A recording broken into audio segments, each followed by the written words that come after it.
Bismillahirrahmanirrahim. Alhamdulillahilladzi jama'ana fi raudatin min riyadil jannah. Ashhadu an la ilaha illallah wahdahu la syarikalah. Wa ashhadu anna sayyidana Muhammadan abduhu wa rasuluhu wa la nabiyya ba'dah.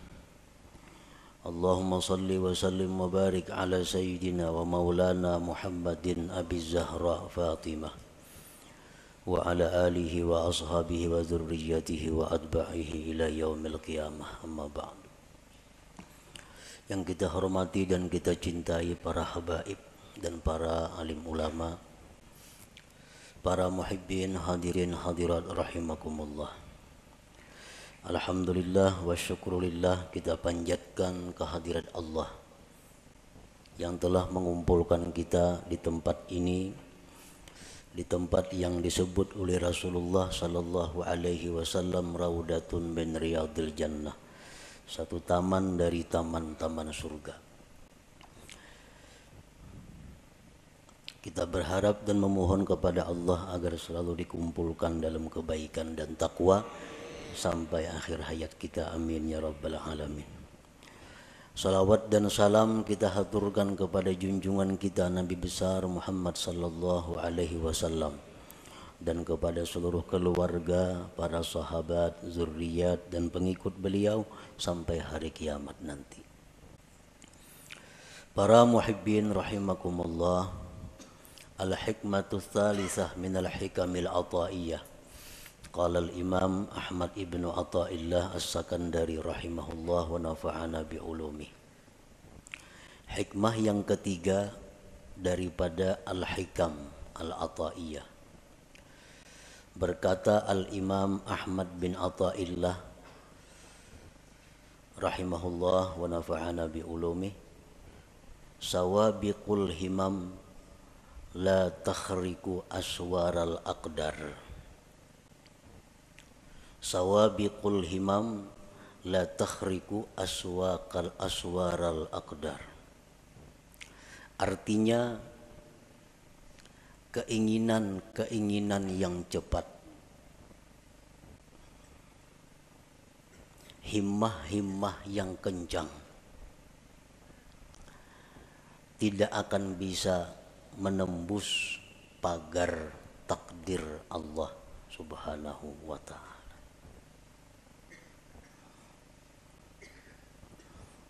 Bagaimanapun keinginan kita,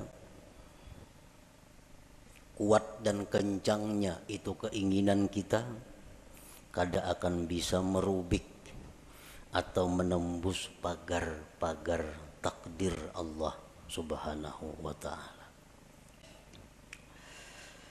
Para muhibbin rahimakumullah, sawabiqul himam itu bisa dimaksudkan dengan quwwatul azimah, artinya kekuatan cita-cita. Nah, kekuatan keinginan yang ada di dalam hati kita. Kita ada mempunyai cita-cita, ada mempunyai keinginan. Keinginan kita itu ada lemah, ada kuat. Kalaunya lemah keinginan kita, habis hanya sampai keinginan itu. Kada tapi hendak juga. Hendak aja cuma kan tapi hendak. Nah, itu ngarannya keinginannya lemah. Nah, keinginan yang kuat disebut dengan quwwatul azimah. Keinginan yang kuat. Keinginan yang kuat dalam diri kita itu menimbulkan beberapa perkara. Satu, al-kasbu, usaha. Nah, kita kepingin benar, hendak benar lawan sesuatu. Hendak benar kita jadi orang sugih. Hendak benar jadi orang alim. Hendak benar jadi orang saleh. Lalu dari keinginan kehendak yang kuat itu timbullah usaha. Nah timbul usaha. Bagi nang hendak sugih lalu inya bahimat usaha mencari rezeki. Bagi nang keinginan kuat hendak jadi orang alim, usaha bahimat mengaji kasih tu kamari memperbanyak ilmu. Bagi orang yang punya keinginan kuat hendak jadi orang salih, macam-macam amalan diamalkannya. Quran, tahajud, salawat, macam-macam supaya jadi orang salih. Nah, itu ngarannya adalah usaha yang timbul dari keinginan yang kuat. Yang kedua, keinginan yang kuat di dalam diri kita itu bisa menimbulkan juga doa. Nah, doa. Ini keinginan ini luar biasa di dalam hati menggebu-gebu. Akhirnya berdoa lawan Tuhan. Ya Allah, hamba hendak jadi kainina. Hamba hendak jadi orang ini nah. Hamba hendak jadi itu nah. Kenapa maka berdoa itu inya? Karena kada tahan lagi menyandang keinginan di dalam dadanya. Kada tahan lagi menyandang sampai meminta lawan Allah. Lalunya berdoa. Nah yang ketiga, dari keinginan yang kuat itu timbul sesuatu yang disebut ngarannya tawajjuh. Nah tawajjuh. Tawajjuh ini apabila dari orang salih ngarannya karamat, bila dari orang fasik ngarannya istidraj. Orang bahari batu, nah ini batu. Cuma karena keinginan yang kuat di dalam hatinya, batu itu ditawajuhkannya menjadi emas, jadi emas batu itu. Jadi emas. Duit, daun. Daun itu diambilnya. Keinginannya yang kuat dalam hati supaya daun ini jadi duit, lalu tawajuhnya luar biasa kepada itu, daun dibuka jadi duit. Amun ini orang salih ngarannya karamat orang wali ini. Amun itu orang-orang fasik ngarannya istidraj lanjuran. Orang dahulu mengambil handayang. Nah, handayang beteng ponyor. Lalu ditawajuhnya jadi buhaya. Jadi buhaya.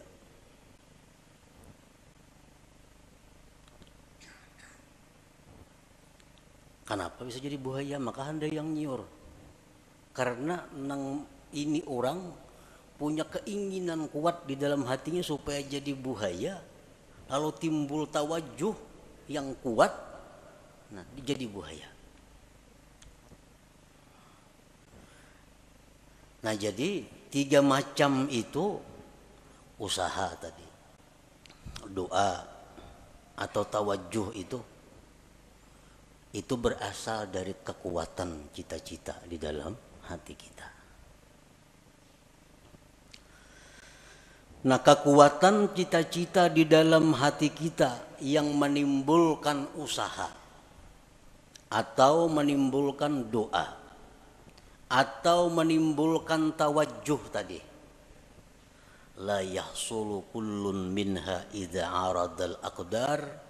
Semuanya itu kada akan berhasil apabila berlawanan dengan takdir Allah. Bila mana berlawanan dengan takdir Allah. Cita-citanya kuat, hendak jadi orang sugih. Lalu inya berusaha, macam-macam buka usaha. Kalau takdirnya orang ini jadi miskin, usahanya selalu gagal. Kayak apa aja kuatnya keinginan kita, kayak apa aja usaha kita itu banyaknya, kada akan bisa menembus pagar takdir Allah. Kalau sudah kita ditakdirkan jadi orang miskin, kada kawa. Usaha apa aja dijalankan, kada mau cocok, kada mau berhasil. Siang, malam buka usaha, macam-macam cabang usaha. Nya kehendakan jadi orang sugih, kada kawa. Kalau kada didukung diperintah disesuaikan dengan takdir Allah Subhanahu wa taala. Nah, itu salah satu maksud tadi, sawabikul himam la takhriqu aswaral aqdar. Doa, cita-cita nang kuat di dalam hati, akhirnya berdoa, saling panjangan doa, tetangis-tangis berdoa. Tapi kalau takdir kada mendukung, doa kada akan jadi apa-apa. Doa kada akan diterima, doa kada akan berhasil apabila berlawanan dengan takdir Allah. Kita ditakdirakan sakit, semalaman kita berdoa supaya sehat, kan mau kabul doa, karena takdir sudah berdahulu. Belum kita berdoa sudah ada takdir kita sakit.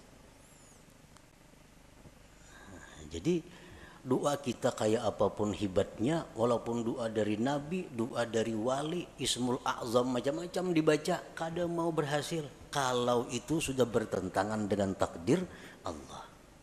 Bagaimanapun hebatnya, kencangnya, kada akan bisa menembus pagar takdir Allah Ta'ala itu. Nah, tawajuh kayak itu juga. Tawajuh. Kayak apapun orang mentawajuhkan sesuatu, digiling-giling batu berjam-jam kada jadi emas juga, padas tangan. Nah, kalau takdirnya kada ada. Nah, kalau nang takdirnya memang jadi, beberapa japa aja ditawajuhnya itu batu jadi emas.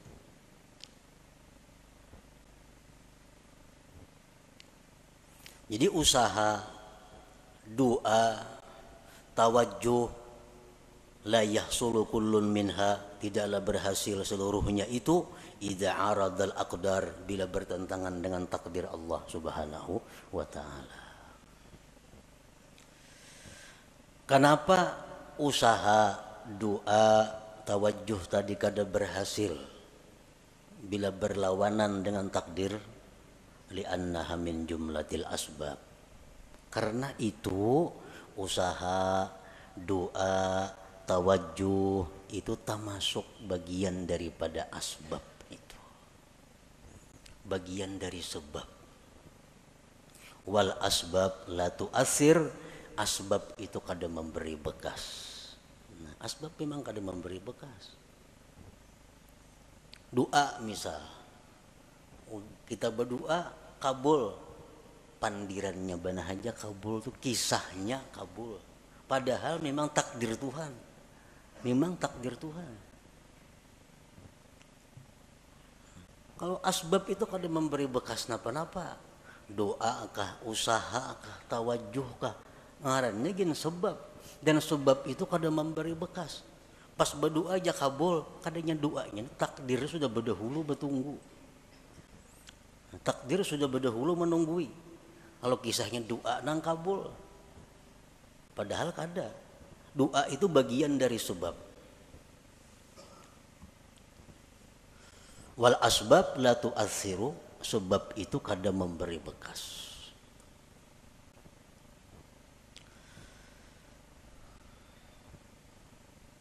Kalau sebab itu kada memberi bekas, nang apa gunanya? Sebab tuh kada memberi bekas, nang apa gunanya? Nah, dari satu sisi atau beberapa sisi, sebab itu bisa dicontohkan dengan khadam. Khadam. As-sabab khadamul aqdar. Sebab itu adalah merupakan pembantu takdir. Sebab itu pembantunya takdir. Nangaran pembantu apa kekuatannya ada? Pembantu musibati lambung, mun patuarannya kada mengijinakan kada kawa. Pembantu kada daya. Berangkat, bulik, angkat ini, angkat, turunakan ini, turun. Pembantu. Nah, as-sabab itu khadamul aqdar. Khadamnya takdir. Dan nangaran khadam ini diupah. Bila baik diganjar pahala, bila jahat diganjar dosa. Nah, jadi itulah adanya sebab ini hanya untuk menimbulkan ganjaran. Kalau mempengaruhi, sebab kada ada sama sekali. kada mempengaruhi apa-apa, cuma hanya maulah upah, maulah ganjaran.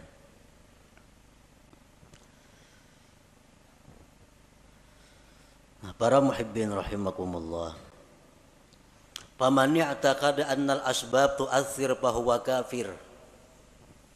Siapa yang mengiktikadkan dalam hatinya bahwa asbab itu memberi bekas, maka dia kafir. Mengiktikadkan di dalam hati artinya meyakini bahwa sebab itu memberi bekas, maka dia kafir. Mbahku doakannya lo gila aja. Kehati-hatinya kah itu, makanya doa aku lo gila. Kayak doa itu menggilaakan inya sampai ke dalam hatinya meyakini bahwa gara-gara doa inya jadi gila. Nah ini kafir karena menganggap doa itu memberi bekas, padahal doa bagian daripada sebab.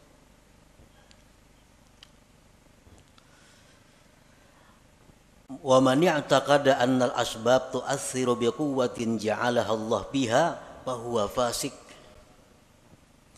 Barang siapa yang mengiktikadkan di dalam hati bahwa sebab itu memberi bekas dengan kekuatan yang dijadikan Allah padanya, maka dia orang fasik. Ujarnya sebab itu kadang memberi bekas, cuma di dalam sebab itu ada kekuatan yang diandak Allah, akhirnya memberi bekas. Nah ini fasik. Contohnya lagi pisau itu kadang melukai jarinya, tetapi karena di pisau itu ada kekuatan yang diletakkan Allah di situ, lalu pisau itu jadi melukai. Nah ini orang fasik ngarannya kalau i'tikad seperti itu.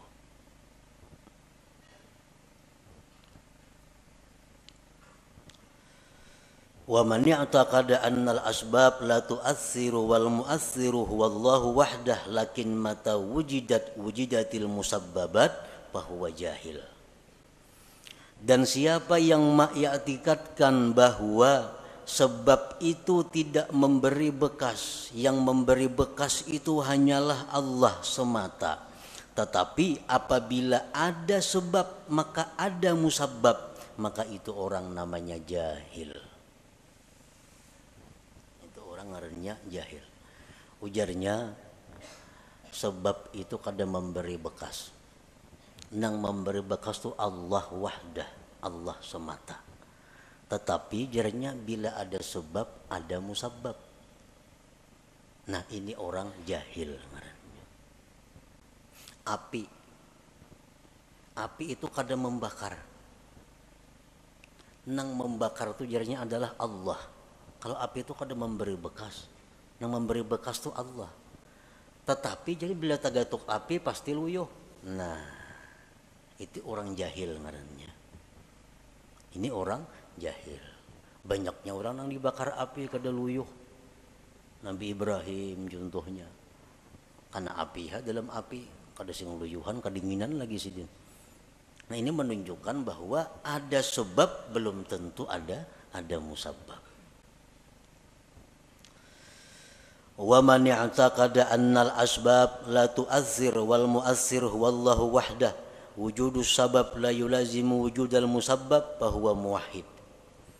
Siapa yang mengiktikadkan di dalam hatinya bahwa sebab itu tidak memberi bekas, yang memberi bekas itu hanyalah Allah semata, adanya sebab belum tentu adanya musabbab, maka itulah orang yang bertauhid sebenarnya. Itulah orang yang bertauhid sebenarnya. Yang memberi bekas itu adalah Allah. Sebab kada memberi bekas. Oleh karena itu ada sebab belum tentu ada musabbab. Tagatuk api belum tentu luyuh, tagatuk pisau belum tentu luka. Karena itu kada memberi bekas. Yang memberi bekas adalah Allah Subhanahu wa ta'ala. Nah, para muhibbin rahimakumullah,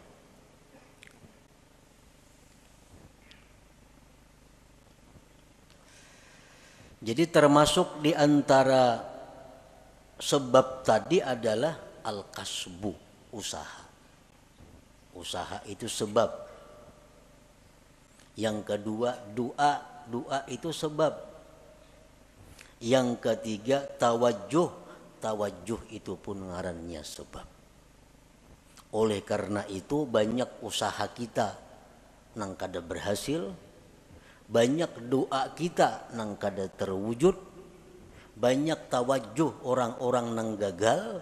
Kenapa? Karena bertentangan, kada didukung oleh takdir Allah Subhanahu wa ta'ala. Nah, di dalam masalah usaha tadi, manusia terbagi 4 golongan dalam usaha. Yang pertama, mayyarar rizqa minallahi ta'ala wa minal kasbi.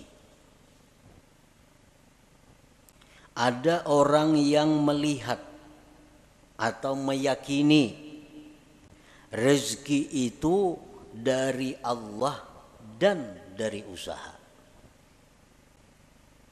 Ini meyakini rezeki itu dari Allah dan dari usahanya. Gabungan dua itu datanglah rezeki. Bahwa musyrik, maka ini orang ngarannya musyrik, menyekutukan Allah. Bujurai rezeki daripada Allah, mau kada berusaha mana datang duit.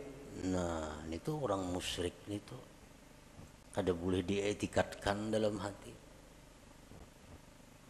Tahu rezeki daripada Tuhan, mau kada buka toko mana datang duit. Dia orang Tuhan rajin itu. Model menasihati anak kada tahu salah seorangnya, nasihat nang salah, anak dilajari syirik.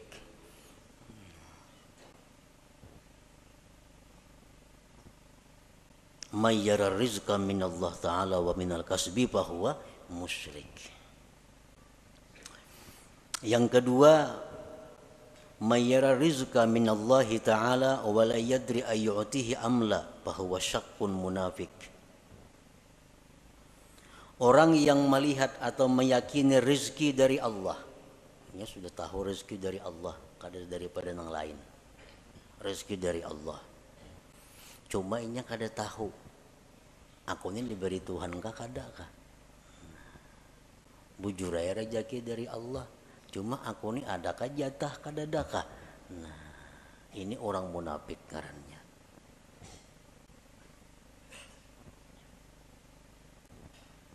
Yang ketiga, mayyara rizqa minallah wa la yuaddi haqqah aw ya'sillah li ajlil kasbi fahuwa fasik.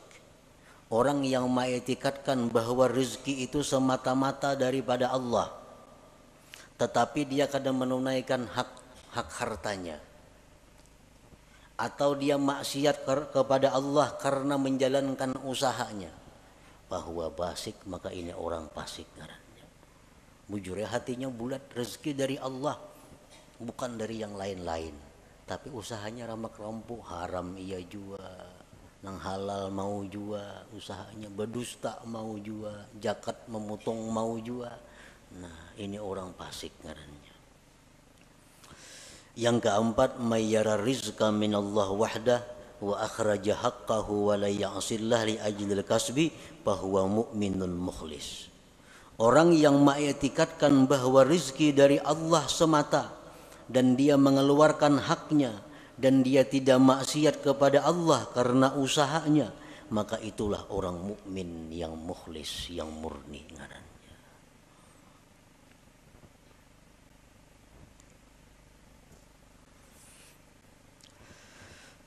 Para muhibbin rahimakumullah, Rasulullah sallallahu alaihi wasallam bersabda, beliau mengkhabarkan tentang iman.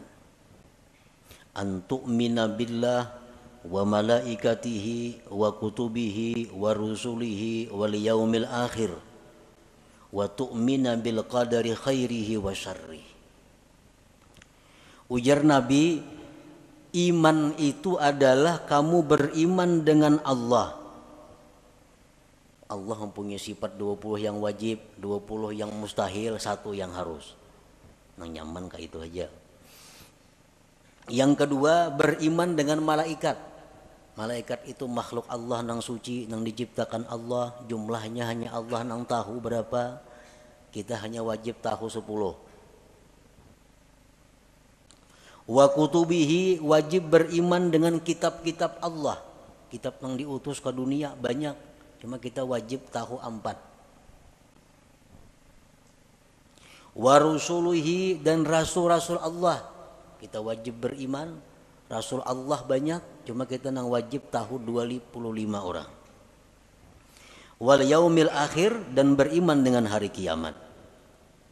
Wa tu'mina bil qadar, dan engkau beriman dengan takdir. Khairihi wa syarrihi, baik takdir itu takdir kebaikan atau takdir yang jahat. Kita wajib beriman bahwa semuanya itu adalah ditakdirkan oleh Allah Subhanahu wa ta'ala. Nah, oleh para ulama dijelaskan bahwa kita beriman dengan takdir itu mengandung 4 hal. Kita beriman dengan takdir Allah. Beriman dengan takdir, percaya dengan takdir. Itu terdiri dari 4 hal. Yang pertama, yajibu alaika an tu'mina anna wuqu'al asya tabaqan li ilmillahil azali biha. Wajib atas engkau bahwa engkau beriman bahwa terjadinya sesuatu itu sesuai dengan ilmu Allah yang azali. Apakah napa kanang kejadian nih, baik diri kita, baik orang lain, baik alam semesta, apapun kejadian ini itu sesuai dengan apa yang diketahui Allah, sesuai dengan apa yang diputuskan oleh Allah pada masa azali. Sedikit pun kadada sesuatu yang kada sepengetahuan Allah.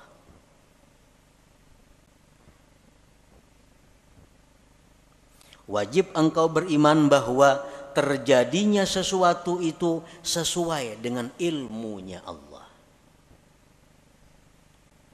Nah, yang kedua, yajibu alaika an tu'mina annahu ta'ala khalaqa af'alal ibad kullaha min khairin wa syarrin wa iman wa kufrin. Wajib atas engkau beriman bahwa Allah Ta'ala itulah yang menciptakan perbuatan hamba seluruhnya, baik jahat, iman dan kafir. Iman, kafir, baik, jahat, itu semuanya adalah ciptaan Allah. Nah, kita wajib di dalam hati mengetikatkan itu. Innallaha khalaqal khaira wasyarr, Allah menciptakan kebaikan dan kejahatan. Tuba liman khuliqa lil khair, untung orang yang diciptakan Allah untuk kebaikan. Allah ada maulah surga, Allah ada maulah neraka. Kedua-duanya ulahan Tuhan. Allah menciptakan manusia, ada yang diciptanya untuk menghuni surga, ada yang dicipta untuk menghuni neraka. Ujar Nabi, tuba liman khuliqa lil khair, beruntung orang yang diciptakan untuk kebaikan. Sembahyang mudah, beribadat mudah, menuntut ilmu lancar, nang haram-haram mudah menjauhi. Ini tuba, beruntung orang seperti ini, karena diciptakan Tuhan untuk kebaikan.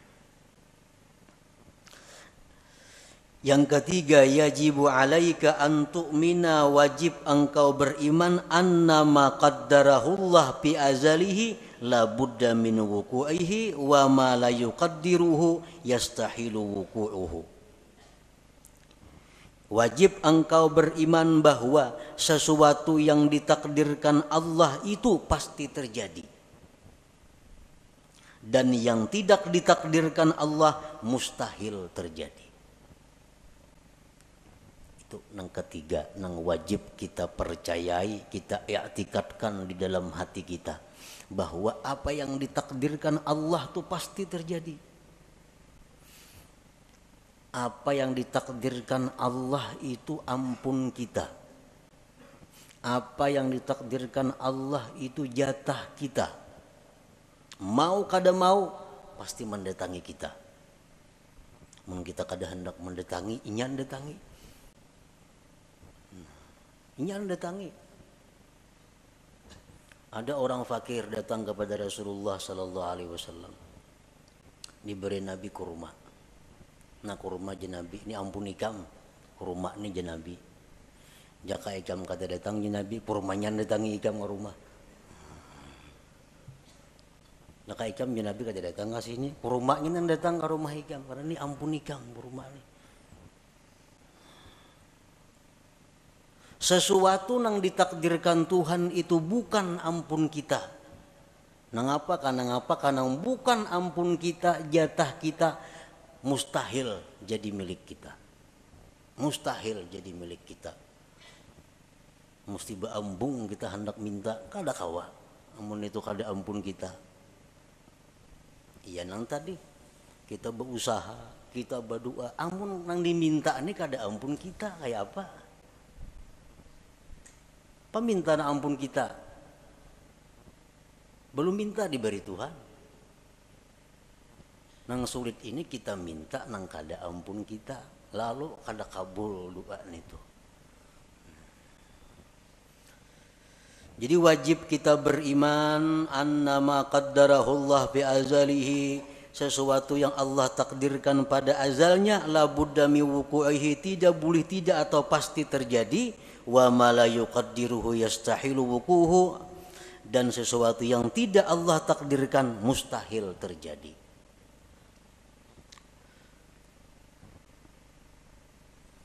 Rasulullah SAW menasihati kita, khususnya sidin menasihati orang-orang yang tamak, orang-orang yang di dalam hatinya menggebu-gebu mengepung dunia. Ujar Nabi, ajmilu fit talab. Ujar Nabi, ajmilu fit talab artinya apa? Elok-eloklah mencari rezeki itu. Baik-baik mencari rezeki itu. Kenapa sebabnya? Karena ampun ikam tuh pasti tak ikam juga. Amun tuh memang ampun ikam, tak ikam juga datangnya. Amunnya kada betah dapat. Karena tuh kada ampun ikam. Nah, jadi bercari bujur-bujur nang halal, aturan Allah ka ini, aturan agama ka, turuti itu. Nah, turuti itu. Karena kalau itu memang ampun ikam, pasti sampai kepada engkau. Doa Sayyidina Ali karramallahu wajhah, Allahumma srif qalbi amma sarabtahu anni. Ini doa yang sangat pendek tetapi mantap. Allahumma srif qalbi amma sarabtahu anni. Artinya apa? Ya Allah, palingkan hatiku. Jangan menoleh artinya. Ya Allah, palingkan hatiku. Jangan menoleh, jangan menghendaki, jangan mengingini. Ma sarabtahu anni, sesuatu nang memang bukan jatahku. Jadi amun itu tuh kada ada jatah seorang, jangan ada hendak hati ini. Nang hal ini hendak pas kada ada jatahnya lalu sakit hati. Nah, hendak lawan itu bukan jatah kita. Nah, jadi Allahumma srif qalbi amma sarabtahu anni. Ya Allah, palingkanlah hatiku dari sesuatu yang telah kamu palingkan dia daripadaku.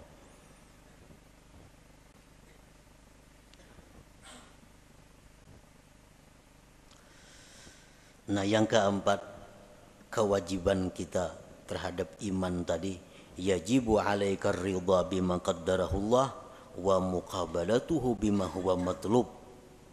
Wajib atas engkau ridha dengan yang ditakdirkan Allah dan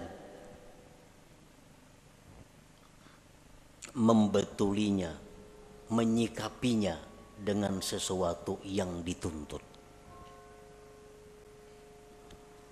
Karena kita setiap hari ini selalu dihujani oleh takdir. kada henti-hentinya. Sedetik pun kada lepas daripada takdir. Dan takdir yang kita terima dari Allah ini kada lepas daripada empat macam. Yang pertama nikmat. Adalah kita nang lepas daripada nikmat hari-hari. Orang dalam penjara itu dia ada nikmatnya. Nikmat. Yang kedua bala. Setiap hari kita pasti menerima bala. Yang ketiga taat. Taat kepada Allah. Yang keempat maksiat. Nah, ini takdir Allah yang selalu datang kepada kita. Kita ditakdirkan dapat nikmat, ditakdirkan dapat bala, ditakdirkan kawa melakukan taat, ditakdirkan melakukan maksiat. Nah, kita wajib ridha dan menyikapinya dengan sesuatu yang dituntut. Kita hari ini dapat nikmat dari Allah. Karena takdirnya demikian, kita wajib ridha. Membetulinya adalah syukur. Jadi setiap hari kita kada bersyukur. Setiap hari kada bersyukur. Karena itu yang dituntut Allah kepada kita, membetuli nikmat yang diterima.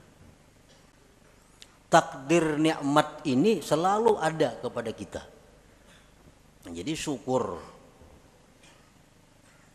Yang kedua bala. Bala itu selalu ada. Wajib kita ridha dengan bala itu. Dan menyikapinya bisabri alaih, dengan sabar atasnya. Nah, jadi sabar ini wajib juga setiap hari kita lakukan. Yang ketiga taat. Kita melakukan taat, kita ridha. Ditakdirkan Allah melakukan taat. Dan kita wajib zikrul minnah. Kita wajib mengingat jasa Allah, nikmat Allah, pemberian Allah, pertolongan Allah kepada kita.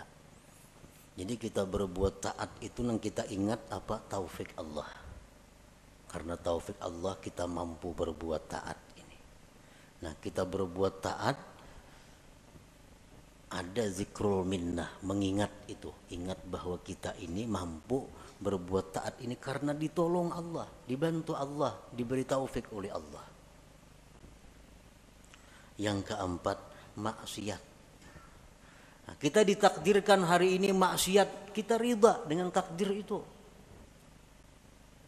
Ridha dengan takdir maksiat. Nah, menyikapinya dengan kembali dan tobat kepada Allah pauran bersegera. Nah, jadi 4 hal itu termasuk dalam kandungan antu'mina, bahwa kamu beriman bil qadar, dengan takdir khairihi wa syarrihi. Para muhibbin rahimakumullah, kalau kita beriman dengan takdir, iman kita dengan takdir ini asalkan bujur-bujur akan membuahkan banyak manfaat, membuahkan banyak buahnya. Oleh para ulama disebutkan samaratul iman bil qadar, buah iman dengan takdir itu pertama al-itminan, tenang. Tenang. Hidup tenang. Artinya kada gelisah, apalagi stres. Orang stres, orang kebanyakan pikiran tuh orang kada beriman dengan takdir. Samuan asa seorang mau urusinya, samuan asa seorang na menanggungnya, akhirnya stres. Padahal jakanya beriman dengan qadar ini, beriman dengan takdir ini, hidupnya akan itminan, tenang.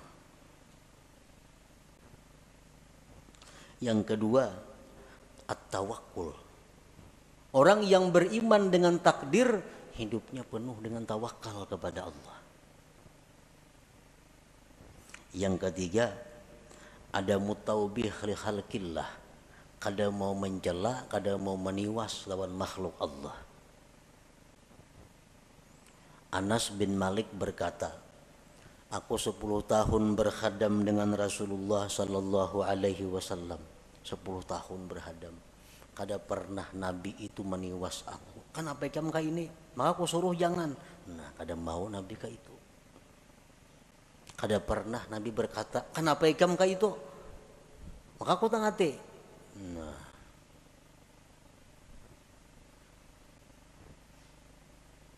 kalau kita beriman dengan takdir, kada ada istilah meniwas, menyalahkan makhluk Allah.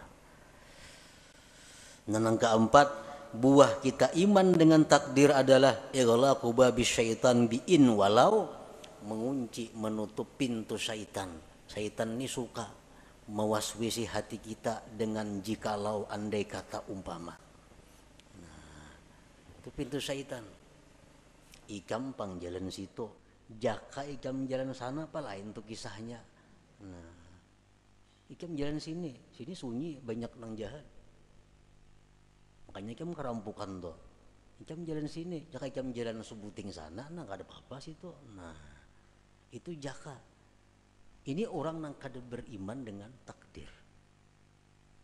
Kalau kita percaya dengan takdir, pintu itu tertutup. Nabi pun melarang, Nabi jangan diucapkan lau-lau atau jikalau itu, karena itu membuka ruang bagi syaitan untuk masuk ke dalam hati kita. Rasulullah sallallahu alaihi wasallam bersabda, "Lau anna li ahadihim mithla Uhudin zahaban fa anfaqahu ma qabilallahu minhu hatta yu'mina bil qadar." Jikalau bahwa bagi salah seorang mereka itu seperti gunung Uhud emas. Bisi gunung Uhud tapi emas, disumbangkannya emas itu, Allah kada akan menerima sumbangannya itu sebelum dia beriman dengan takdir. Jadi beriman dengan takdir. Nah, kesimpulan daripada apa yang disampaikan oleh Imam Ahmad Ibnu Athaillah dalam hikmah yang ketiga ini, sawabiqul himam, bahwasanya himmah yang cepat atau kuatnya cita-cita seseorang, la takhriqu aswaral aqdar, tidak akan bisa merubik takdir. Bagaimanapun usaha kita, bagaimanapun doa kita, bagaimanapun tawajuh kita, kada akan bisa berhasil kalau itu bertentangan dengan takdir Allah Subhanahu wa ta'ala.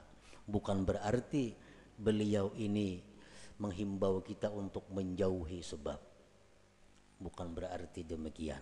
Tetapi yang ingin beliau tekankan adalah bahwa mengembalikan sesuatu itu kepada takdir Allah Subhanahu wa ta'ala. Silahkan kita berusaha, silahkan kita berdoa, silahkan kita tawajuh, tapi ujungnya kita mesti ingat bahwa semua itu adalah takdir daripada Allah Subhanahu wa ta'ala. Nah, itu maksudnya. Nah, kemudian hikmah yang keempat, ila hadratin Nabi sallallahu alaihi wasallam, al-Fatihah. A'udzubillahi minasyaitonir rajim. Bismillahirrahmanirrahim. Alhamdulillahi rabbil alamin arrahmanir rahim. Iyyaka na'budu wa iyyaka nasta'in. Ihdinas siratal mustaqim, siratal ladzina an'amta 'alaihim ghairil maghdubi 'alaihim. Ya Allah biha, ya Allah biha, ya Allah bi husnil khatimah. Ya Allah biha, ya Allah biha, ya Allah bi husnil khatimah. Ya Allah biha, ya Allah biha, ya Allah bi husnil khatimah. Wa ya ayyuharrajun minhu syafatan sallu alaihi wa sallimu taslima.